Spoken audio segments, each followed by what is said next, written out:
এখন প্রশ্ন দেখো, আমার নবী পাক সাল্লাল্লাহু আলাইহি সাল্লাম হাদিস শরীফে কি বলেছে? কোন বক্তার ওয়াজ শোনার জন্য নবীজি হাদিস শরীফে আদেশ করেছে?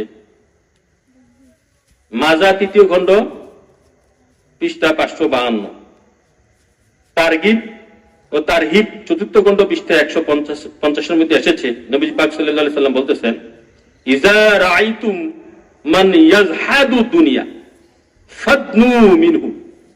তোমরা যখন দেখবা কোন আলেম ওলামা, পীর সাহেব, বক্তা সাহেব, খলিফা সাহেব দুনিয়া ত্যাগ করেছে, ইজা রাআইতুম মান ইয়াজহাদু ফিদ দুনিয়া, যখন তোমরা দেখবা কোন আলেম ওলামা, পীর সাহেব, বক্তা সাহেব, খলিফা সাহেব, ফকির সাহেব, মিসকিন সাহেব দুনিয়ার মোহ, দুনিয়া ত্যাগ করেছে, মানে দুনিয়ার লোভ, মোহ, হিংসা, অহংকার, আমিত্ব, দুনিয়ার মোহ ত্যাগ করেছে, নবীজি বলছে ফাদনু মিনহু, তার কাছে যাও, তার কাছে যাও। ফাইন্নাহু ইয়ালাক্কাল হিকমাত, সেই ব্যক্তি তোমাদেরকে হিকমতের কথা, জ্ঞানের কথা বলতে পারবে। সিয়াসিত্তার হাদিস। যে ব্যক্তি দুনিয়া ত্যাগ করেছে, দুনিয়া কি? দুনিয়ার প্রথমত হচ্ছে লোভ, এই দুনিয়ার লোভ, বাড়ি গাড়ি, নারী, টাকা পয়সা, ধন দৌলত। 2 নম্বরে হারাম থেকে নিজেকে নিষ্কৃতি দেওয়া, হালাল খাওয়া। 3 নম্বরে সদা সত্য কথা বলা। 4 নম্বরে হিংসা, অহংকার।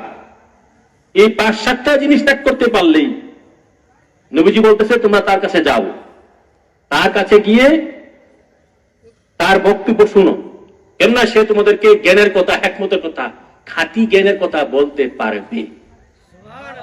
ইবনে মাজাহ শরীফের হাদিস 3য় খণ্ড পৃষ্ঠা 552 মধ্যে এসেছে। তাহলে বোঝা গেল কার কাছে যাবেন।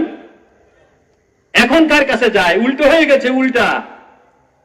যে আলেম ওলামা, পীর সাহেবের টাকা, ধন দৌলত, বাড়ি গাড়ি আছে, এর কাছে যায়। আর যে আলেম ওলামা, পীর সাহেবের টাকা, ধন দৌলত, বাড়ি গাড়ি, নারী নাই, এগুলার কোনো খাওয়া নাই। আপনি গুনে দেখেন ভাই, দুনিয়াই হচ্ছে সমস্ত ধ্বংসের মূল।